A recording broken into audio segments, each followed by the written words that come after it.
নমস্কার, আমি পায়েল। আপনারা দেখছেন বর্তমান নিউজ টিভি। আজ 22 এপ্রিল বুধবার রইল আজকের সবচেয়ে বড় 50টি প্রধান খবর। দেখে নিন এক নজরে আজকের সংবাদ শিরোনামগুলি। আমার বিধানসভা 3টে ওয়ার্ড বেছে নিয়েছে, সেন্ট্রাল ফোর্সকে দিয়ে ছাপ্পা করাবে চক্রান্ত ফাঁস করলেন মমতা। 5ই মে পর উল্টো ঝুলিয়ে সোজা করা হবে, বড় হুঁশিয়ারি অমিত শাহের। বললেন 23 তারিখ তৃণমূলের কোনো গুন্ডা বাড়ি থেকে বেরোলে চালা হুমায়ুনকে দিয়ে বাংলায় মসজিদ বানানোর ছক মমতার। শালবনী জনসভা থেকে তীব্র আক্রমণ শাহের। নন্দীগ্রামে শুভেন্দুকে এবার হারাবে ওর নিজের লোকেরাই, ভোটের মুখে বড় দাবি সুফিয়ানের। ভোটের 48 ঘন্টা আগের রণক্ষেত্র দাঁতন, শেষ মুহূর্তের প্রচারে হামলা ভাঙল বিজেপি প্রার্থীর হাত, আহত অন্তত 30। আমার কেন্দ্রে 3টি ওয়ার্ডে সেন্ট্রাল ফোর্স দিয়ে ছাপ্পা করাবে, কমিশনের বিরুদ্ধে বিস্ফোরক মমতা। টেবিলে বন্দুক নিয়ে বসে হলদিয়ার বিজেপি প্রার্থী ভিডিও ভাইরাল হতেই বললেন ওটা এআই। ওকে তো বিজেপি মানে না, জনগণ তো ছেড়েই দিন। দিলীপের গড়ে দাঁড়িয়ে চাঁচা ছোলা আক্রমণ অভিষেকের। বনগাঁ দক্ষিণে তৃণমূলের তপশিলি প্রচার গাড়িতে গুলি, অভিযোগের তীর বিজেপি প্রার্থীর দিকে। মেদিনীপুরের দায়িত্ব নিয়ে অভিষেকই কাজ করবে আমি বলে গেলাম, অধিকারী গড়ে সেনাপতি ঠিক করে দিলেন মমতা। ভোটের পর বাদ যাওয়াদের নাম ফেরানো হবে ভোটার তালিকায়, শিলিগুড়িতে আশ্বাস বাণী শাহের। নন্দীগ্রামে ঘটনা সব জানতো, আমায় যখন বোমা মারছিল বাপ বেটা বেরোয়নি, হলদিয়ায় বিস্ফোরক মমতা। বেলডাঙ্গায় ইউএপিএ মামলা ছাড়ল ডিভিশন বেঞ্চ, সিদ্ধান্ত প্রধান বিচারপতির। বিজেপির বিরুদ্ধে পুলিশের রিভলভার কেড়ে নেওয়ার চেষ্টার অভিযোগ ইকবালপুর কাণ্ডে 2 এফআইআর এর নাম পদ্মপ্রার্থী রাকেশের। প্রচারের শেষ লগ্নে কোচবিহারে রোড শো, ড্রিম গার্ল হেমার। কলকাতায় পাত পেড়ে মাছ ভাত খেলেন অনুরাগ। নিজের অফিসারেই আস্থা নেই কমিশনের, ভোটের 48 ঘন্টা আগে নন্দীগ্রামে পুলিশ অবজারভার বদল। ভোট চলাকালীন আত্মীয়দেরও রাখা যাবে না বাড়িতে, কড়া নিষেধাজ্ঞা কমিশনের। ভোটের মুখে লক্ষ লক্ষ টাকা সহ ধৃত বিজেপি প্রার্থীর ভাই, হরিশ্চন্দ্রপুরে ভোট কেনার অভিযোগে সরব তৃণমূল। ভোটমুখী জলপাইগুড়িতে উদ্ধার 2 কোটি ব্রাউন সুগার, মদ বন্ধে শুকনো নেশা ছড়ানোর ছক। ভোট নেই, কলকাতায় মদের দোকান বন্ধ করতে বলিনি, দায় এক্সাইজ কমিশনের কাঁধে ঠেললেন মনোজ। সাজোয়া গাড়ি এনে গণতন্ত্র প্রতিষ্ঠার বদলে নষ্ট করছে নির্বাচন কমিশন, প্রথম দফার আগে কমিশনের ভূমিকার তীব্র নিন্দা সেলিমের। বাংলার মেয়েকে সামলাতে ট্যাঙ্ক পাঠাচ্ছে বিজেপি, কেন্দ্রীয় বাহিনী ও এজেন্সির অপব্যবহার নিয়ে তোপ কুণাল ঘোষের। দ্বিতীয় দফায় আরও কড়া নিরাপত্তা, কেন্দ্রীয় বাহিনীর সঙ্গে থাকবে 38,000-এরও বেশি রাজ্য পুলিশ। মরশুমের প্রথম তাপপ্রবাহ আসানসোলে, পূর্বাভাস রয়েছে আরও 2 জেলায়। ভোটের দিন গরমের সতর্কতা 6 জেলায়। ডালখোলায় দ্রুতগামী লরির ধাক্কায় মৃত বৃদ্ধা, আশঙ্কাজনক অবস্থায় রায়গঞ্জ হাসপাতালে চিকিৎসাধীন 4। প্রকাশ্যে আনা হোক মেয়ের নাম ও ছবি, প্রধানমন্ত্রীর কাছে আর্জি অভয়া মায়ের। দম থাকলে আমার ছেলেকে আটকে দেখা, 5 জনকে গাড়িতে পিষে দেওয়ার পর বিজেপি বিধায়ক বাবার হুঙ্কার। ভোটের মুখে অ্যাকশনে পুলিশ, টাকা বিলির অভিযোগ, নন্দীগ্রামে আটক টিএমসির দাপুটে নেতা। ভোটের আগে ভেঙে খান খান হুমায়ুনের আম জনতা পার্টি, একসঙ্গে 5 প্রার্থী তৃণমূলের যোগ। মেলেনি অনুমতি, পিছল 23 এপ্রিল কলকাতায় রাহুলের জনসভা। সারা বাংলা ঘুরে দেখেছি, এবার বিজেপি আসছেই চণ্ডীপুর থেকে, বললেন শাহ। বাদ যাওয়াদের নাম ফেরানোর আশ্বাস, শাহকে আক্রমণ কুণালের। বললেন ভোটার তালিকা কি বিজেপির বাবার সম্পত্তি? ভোটে কড়া নজরদারি কমিশনের, খালি শিলিগুড়ি শহরের সমস্ত হোটেল, নতুন অতিথিতেও নিষেধাজ্ঞা। বাইক চলাচলে কমিশনের নিষেধাজ্ঞা, পাল্টা সরব মমতা। গরিব মানুষ কাজ করবে কি করে, প্রশ্ন মুখ্যমন্ত্রীর।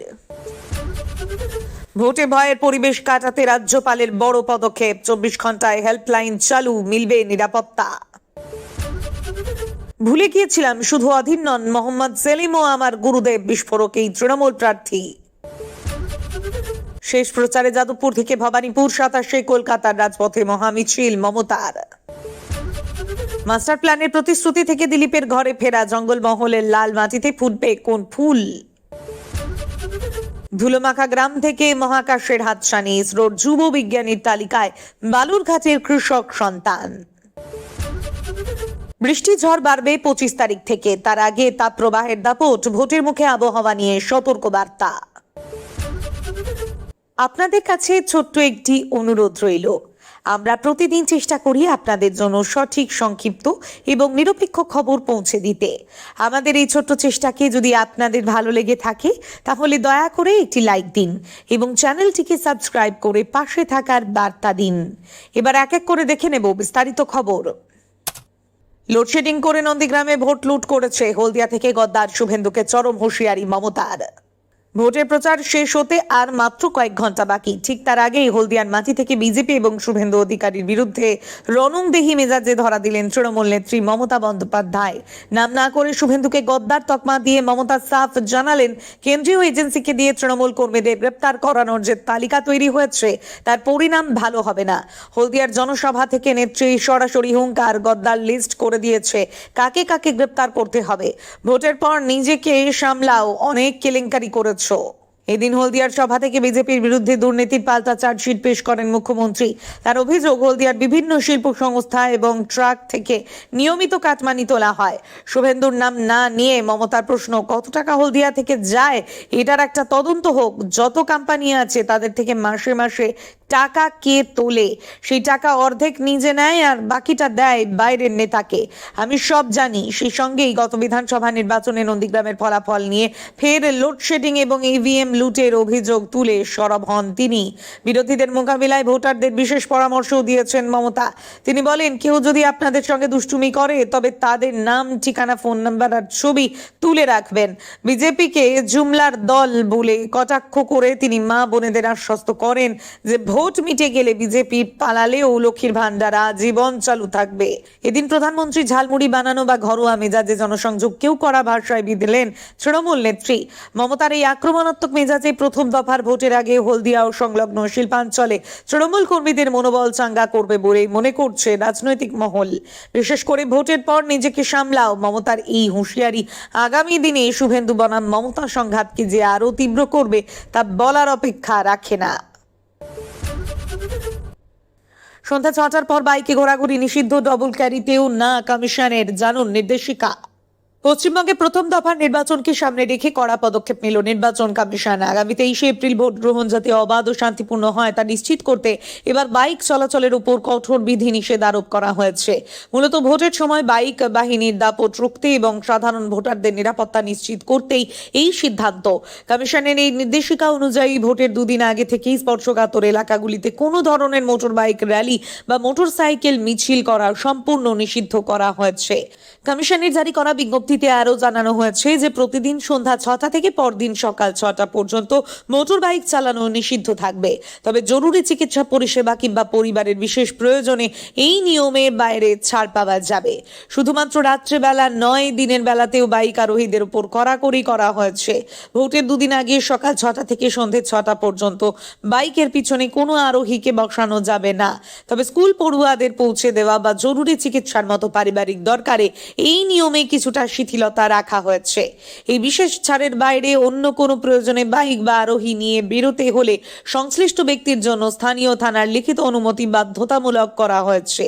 এই নির্দেশিকায় সঠিকভাবে কার্যকর হচ্ছে কিনা তা নিশ্চিত করতে জেলা প্রশাসন ও পুলিশ বাহিনীকেও কড়া নজরদারির নির্দেশ দিয়েছে কমিশন। যদিও কমিশনের এই সিদ্ধান্ত ঘিরে ইতিমধ্যেই রাজনৈতিক মহলে বিতর্ক শুরু হয়েছে। বিরোধীদের অনেকেই কটাক্ষ করে প্রশ্ন তুলেছেন যে এরপর কি সাইকেল চালানোর উপরেও নিষেধাজ্ঞা আসবে। তবে শান্তি বজায় রাখতে প্রশাসন তাদের সিদ্ধান্তে অনড়। শেষ দিনের প্রচারে বিজেপির বাইক র্যালিতে হামলা, আক্রান্ত প্রার্থী, উত্তেজনা দাঁতনে।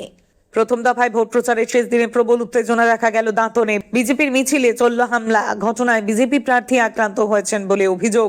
জখম একাধিক। একজনের অবস্থা আশঙ্কাজনক হওয়ায় তাকে ওড়িশার বালেশ্বরের হাসপাতালে ভর্তি করানো হয়েছে। বিশাল পুলিশ বাহিনী ঘটনাস্থলে গিয়ে পরিস্থিতি মোকাবিলা করে। জানা গিয়েছে, আজ মঙ্গলবার সকালে পশ্চিম মেদিনীপুরের দাঁতনে প্রচারে বেরিয়েছিলেন বিজেপি প্রার্থী অজিত কুমার জানা। হরিপুর থেকে একটি বাইক র্যালির আয়োজন করা হয়। র্যালিটি সাবরা থেকে মোহনপুর যাওয়ার পথে পথে হামলা হয় বলে অভিযোগ। হাতলা এলাকায় র্যালি পৌঁছলেই দুষ্কৃতীরা হামলা করে। ধারালো অস্ত্র লাঠি নিয়ে মিছিলের উপর হামলা চলে। বিজেপি প্রার্থী গাড়ি ভাঙচুর করার পাশাপাশি কর্মী সমর্থকদের বাইকেও হামলা চলে। বেশ কয়েকটি বাইকে আগুন ধরিয়ে দেওয়া হয়। তৃণমূল আশ্রিত দুষ্কৃতীরা এই হামলা চালায় বলে অভিযোগ। শুধু তাই নয়, হামলায় বিজেপি প্রার্থী অজিত কুমার জানার একটি হাত ভেঙে গেছে বলে খবর। আরো বেশ কয়েকজন বিজেপি কর্মী জখম হয়েছেন। তাদের প্রত্যেককে উদ্ধার করে স্থানীয় হাসপাতালে নিয়ে যাওয়া হয়। একজনের অবস্থা আশঙ্কাজনক হওয়ায় তাকে ওড়িশার বালেশ্বরের হাসপাতালে নিয়ে যাওয়া হয়। সেখানেই তিনি চিকিৎসাধীন বলে খবর। ঘটনার জেরে প্রবল উত্তেজনা ছড়ায় এলাকায়। বিজেপি কর্মী সমর্থকেরা মোহনপুর থানার সামনে এগরা শোলপাট্টা রাজ্য সড়ক অবরোধ করেন। দুষ্কৃতীদের গ্রেপ্তারের দাবিতে চলে বিক্ষোভ। তৃণমূল এই হামলা চালিয়েছে বলে অভিযোগ। দীর্ঘ সময় অবরোধ বিক্ষোভ চলার কারণে তীব্র যানজট দেখা যায়। ঘটনাস্থলে বিশাল পুলিশ বাহিনী যায়। বিক্ষোভকারীদের সঙ্গে কথা বলে পরিস্থিতি আয়ত্তে আনে। পুলিশ ঘটনার তদন্ত শুরু করেছে, যদিও নিজেদের বিরুদ্ধে ওঠা অভিযোগ সম্পূর্ণ অস্বীকার করেছে স্থানীয় তৃণমূল নেতৃত্ব। ভোটের মুখে আগ্নেয়াস্ত্র নিয়ে বসে বিজেপি প্রার্থী, ভাইরাল ভিডিওয় তোলপাড়। ভোটের মুখে কি কাণ্ড! আগ্নেয়াস্ত্র নিয়ে বসে বিজেপি প্রার্থী, ভিডিও ভাইরাল। শোরগোল পড়ে গিয়েছে হলদিয়ায়। বৃহস্পতিবার প্রথম দফার ভোট পূর্ব মেদিনীপুরের হলদিয়ায়। এই কেন্দ্রে এবার বিজেপি প্রার্থী ভারতীয় মজদুর সংঘের প্রাক্তন রাজ্য সভাপতি প্রদীপ বিজলি। তার একটি ভিডিও এখন ঘুরছে সোশ্যাল মিডিয়ায়। ভিডিওতে দেখা যাচ্ছে হলদিয়া বন্দরের শ্রমিক ইউনিয়নের অফিসে বসে রয়েছেন প্রদীপ। তার সামনে টেবিলে রাখা আগ্নেয়াস্ত্র। সোশ্যাল মিডিয়ায় সেই ভিডিও দেখে রীতিমতো আতঙ্কিত ভোটাররা। তৃণমূলের অভিযোগ, সন্ত্রাস করে ভোটে জিততে চাইছে বিজেপি। তার প্রমাণ দিলেন প্রার্থী নিজেই। বিজেপি প্রার্থী প্রদীপ বিজলির অবশ্য দাবি, ভিডিওটি ভুয়ো, এআই দিয়ে তৈরি করা হয়েছে। এর আগে মহিলাদের কুরুচিকর ভাষায় আক্রমণ করেছিলেন হলদিয়ার দাপুটে বিজেপি নেতা প্রলয় পাল। সেই ভিডিও ভাইরাল হয়ে গিয়েছিল। ভিডিওটি সত্যতা অবশ্য যাচাই করেনি আমাদের সংবাদ মাধ্যম। ভিডিওতে ওই বিজেপি নেতাকে বলতে শোনা যাচ্ছে, যা যা যা, তোরা গুজরাট চলে যা, চেন্নাই চলে যা, সারাদিন মাথার ঘাম পায়ে ফেলে রোজগার করে বাড়িতে পাঠা। আর এদিকে দেখ, বাড়ির বউটা দীঘা চলে যাচ্ছে উন্নয়নের পাঁচালীর গান গাইতে, দীক্ষা নিতে। কোন হোটেলে দীক্ষা নিচ্ছে, কতক্ষণ দীক্ষা নিচ্ছে তা জানি না। বাড়িতে ফিরে এসে দেখিস বউটাকে যেন গাইনও দেখাতে না হয়। কারণ প্রার্থীর অভাব নেই ওই দলটার মধ্যে। বড় ভাই হিসেবে সাবধান করলাম, বাকিটা তোরা বুঝে নে। ভিডিও ভাইরাল হতেই যথারীতি সমালোচনায় সরব হয় তৃণমূল। দলের তরফে ফেসবুক পোস্ট, বাংলার এই মধ্যযুগীয় বর্বরতাকে ঘৃণার সাথে প্রত্যাখ্যান করছে। আমাদের মা বোনেরা কারো সম্পত্তি নন যে তাদের জনসমক্ষে সতীত্বের পরীক্ষা দিতে হবে। মহিলারা আমাদের রাজ্যের মেরুদণ্ড এবং 2026-এ বাংলার মহিলারাই বিজেপির পতনের কারণ হবেন। যে মহিলাদের সম্ভ্রম কেড়ে পদদলিত করতে চাইছে বিজেপি, তারাই উৎখাত করবে এদের। ভোটারদের প্রভাবিত করার চেষ্টা, নগদ সহ গ্রেপ্তার চাঁচলের বিজেপি প্রার্থীর ভাই। 26-এর সুষ্ঠু নির্বাচন করতে মরিয়া কমিশন, সেই কারণে একগুচ্ছ পদক্ষেপ করা হয়েছে। সর্বত্র চলছে জোর তল্লাশি। সেই তল্লাশিতেই এবার নগদ টাকা সহ ধরা পড়লেন চাঁচলের বিজেপি প্রার্থী রতন দাসের ভাই। তার সঙ্গে থাকা নগদের পর্যাপ্ত কারণ দেখাতে না পারায় তাকে গ্রেপ্তার করেছে সিএপিএফ। প্রথম দফার নির্বাচনের আর মাত্র বাকি একদিন। এই দফায় মোট 16 জেলার 152টি আসনে হবে ভোট গ্রহণ। তার মধ্যে রয়েছে মালদহের চাঁচলও। স্বাভাবিকভাবেই নিরাপত্তার চাদরে মুড়ে ফেলা হয়েছে এলাকা। চলছে নাকা চেকিং। জানা যাচ্ছে এদিন মালদহের বড়ই গ্রাম পঞ্চায়েতের খুশিদা এলাকায় তল্লাশি চালাচ্ছিলেন সিএপিএফরা। সে সময় চাঁচলের বিজেপি প্রার্থী রতন দাসের ভাইয়ের কাছে মেলে নগদ 2,79,000 টাকা। কোথা থেকে আনা হয়েছিল টাকা, উদ্দেশ্য কি তা জানাতে পারেনি ওই যুবক। সেই কারণেই তাকে গ্রেপ্তার করা হয়েছে। অভিযোগ, অর্থ দিয়ে ভোটারদের প্রভাবিত করার চেষ্টা করা হচ্ছিল। যদিও এই বিষয়ে এখনো প্রার্থী বা দলের তরফে কোনো প্রতিক্রিয়া মেলেনি। উল্লেখ্য, প্রথম দফায় যে 16টি জেলায় ভোট রয়েছে সেগুলি হলো আলিপুরদুয়ার, জলপাইগুড়ি, দার্জিলিং, উত্তর দিনাজপুর, দক্ষিণ দিনাজপুর, মালদহ, মুর্শিদাবাদ, বীরভূম, পশ্চিম বর্ধমান, পুরুলিয়া, বাঁকুড়া, ঝাড়গ্রাম, পশ্চিম মেদিনীপুর এবং পূর্ব মেদিনীপুর। নিয়ন্ত্রণ হারিয়ে যাত্রীবাহী টোটোকে ধাক্কা, বেপরোয়া লরি, মৃত্যু, বৃদ্ধার জখম 4। ভোটের মুখে ভয়াবহ সড়ক দুর্ঘটনা। উত্তর দিনাজপুরের ডালখোলায় বেপরোয়া লরির ধাক্কায় মৃত্যু হলো এক বৃদ্ধার। আহত আরও 4 জন। তাদের আশঙ্কাজনক অবস্থায় রায়গঞ্জ হাসপাতালে ভর্তি করা হয়েছে। মঙ্গলবার 21 এপ্রিল ডালখোলা বাইপাসের মোহাম্মদপুর সংলগ্ন 12 নম্বর জাতীয় সড়কে দুর্ঘটনাটি ঘটেছে। পুলিশ জানিয়েছে লরিটি এতটাই বেপরোয়া গতিতে আসছিল যে সেটি নিয়ন্ত্রণ হারিয়ে এক যাত্রীবাহী টোটোকে সজোরে ধাক্কা দেয়, যার ফলে জাতীয় সড়কের ডিভাইডারের উপর ছিটকে পড়ে যায় টোটোটি। ভয়াবহ এই দুর্ঘটনাস্থলেই মৃত্যু হয় এক বৃদ্ধা। উদ্ধার। তার নাম গুরকি বেগম, বয়স 65 বছর। গুরুতর জখম হয়েছেন টোটো চালক সহ আরো 4 জন। খবর পেয়ে ডালখোলা থানার পুলিশ ঘটনাস্থলে ছুটে আসেন এবং আশঙ্কাজনক অবস্থায় সকলকেই উদ্ধার করে কাছের হাসপাতালে পাঠান। পাশাপাশি মৃত বৃদ্ধার দেহ উদ্ধার করে ময়নাতদন্তের জন্য রায়গঞ্জ জেলা হাসপাতালে পাঠায়। বর্তমানে ঘাতক লরিটির খোঁজে তল্লাশি শুরু করেছে পুলিশ, কারণ ঘটনার পরেই ঘাতক লরিটি পালিয়ে যায়। প্রসঙ্গত, বিগত দিন কয়েক ধরেই উত্তর দিনাজপুর জেলায় একাধিক সড়ক দুর্ঘটনা ঘটেছে। গত রবিবারই দুটি দুর্ঘটনায় প্রাণ হারিয়েছেন 6 জন। সেই রেশ কাটতে না কাটতেই ডালখোলায় ফের ভয়াবহ দুর্ঘটনা ঘটল। ভোটের আগেই প্রাণ হারালেন বৃদ্ধা। মেলেনি অনুমতি, পিছল 23 এপ্রিল কলকাতায় রাহুলের জনসভা। দ্বিতীয় দফার নির্বাচনকে পাখির চোখ করে আগামী 23 এপ্রিল কলকাতার সভা করার কথা ছিল রাহুল গান্ধীর, কিন্তু অনুমতি নিয়ে একটা জটিলতা ছিল। পরবর্তীতে প্রয়োজনে রাস্তায় সভা করার কথাও ভাবছিল প্রদেশ কংগ্রেস, কিন্তু অনুমতির জটে পিছিয়ে দেওয়া হলো রাহুলের কলকাতার দুটি সভা। শেষ পাওয়া খবর অনুযায়ী ওই দিন শ্রীরামপুরে সভা করবেন কংগ্রেস নেতা। চলতি বছর 2 দফায় হবে বাংলার বিধানসভা নির্বাচন। প্রথম দফায় 152টি আসনে ভোট হবে 23 এপ্রিল। কলকাতা ও দক্ষিণবঙ্গের অধিকাংশ এলাকায় ভোট হবে দ্বিতীয় দফায়, অর্থাৎ 29 এপ্রিল। ফলে এবার সদল বলে নেতাদের নজর কলকাতা সহ দক্ষিণবঙ্গের আসনগুলোতে।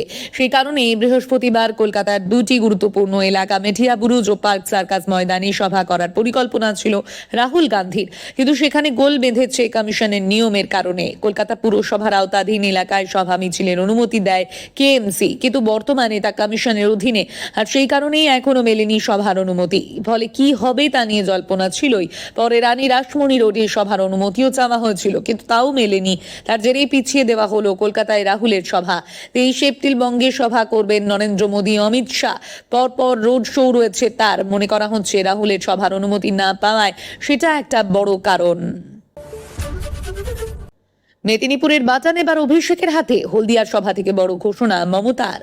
হলদিয়ার সভা থেকে মেদিনীপুর নিয়ে ভবিষ্যৎ পরিকল্পনা মুখ্যমন্ত্রী তথা তৃণমূল সুপ্রিমো মমতা বন্দ্যোপাধ্যায়ের। মঙ্গলবার হলদিয়ার নির্বাচনী সভা থেকে তিনি এক প্রকার নজিরবিহীন ঘোষণা করলেন।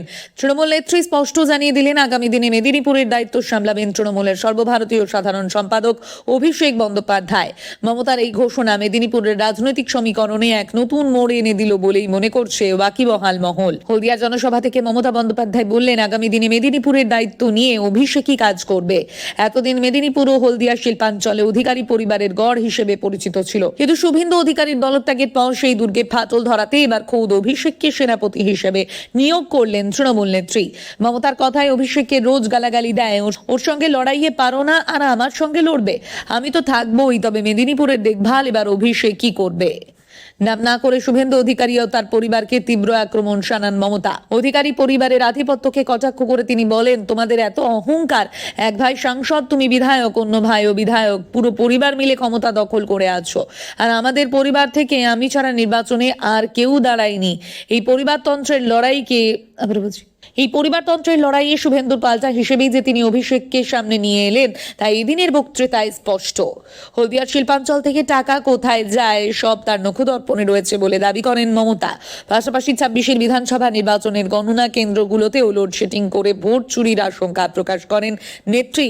কর্মীদের সতর্ক করে তিনি জানান, গদ্দারদের রাজনৈতিকভাবে উৎখাত করাই এখন তৃণমূলের প্রধান লক্ষ্য। মমতার এই মেগা ঘোষণা এবং মেদিনীপুরের দায়িত্ব অভিষেকের হাতে তুলে দেওয়ার সিদ্ধান্ত আগামী দিনের লড়াইকে আরো কয়েক গুণ বাড়িয়ে দিল। ইকবালপুর থানার সামনে অশান্তিতে পুলিশের এফআইআরে বিজেপি প্রার্থী রাকেশ সিং এর নাম। ইকবালপুর থানার সামনে অশান্তি ঘটনায় 3টি এফআইআর দায়ের করল কলকাতা পুলিশ।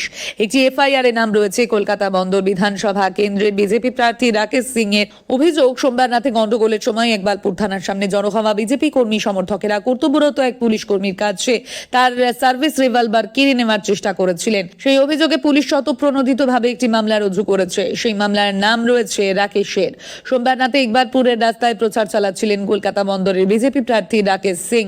পুলিশের বক্তব্য, হোসেন শাহ রোডে বিজেপির একটি সভা চলছিল, তার কাছে একটি মিছিল আসে তৃণমূলের। এক দল অন্য দলকে লক্ষ্য করে স্লোগান দিতে থাকে। তা নিয়ে দু দলের মধ্যে পরিস্থিতি উত্তপ্ত হয়ে ওঠে। শেষে দুই দলই ইকবালপুর থানার সামনে এসে বিক্ষোভ দেখায়। লাঠিচার্জের মতো পরিস্থিতি তৈরি হয় বলে জানায় পুলিশ। পুলিশের হস্তক্ষেপে অনেক রাতে পরিস্থিতি আয়ত্তে আসে।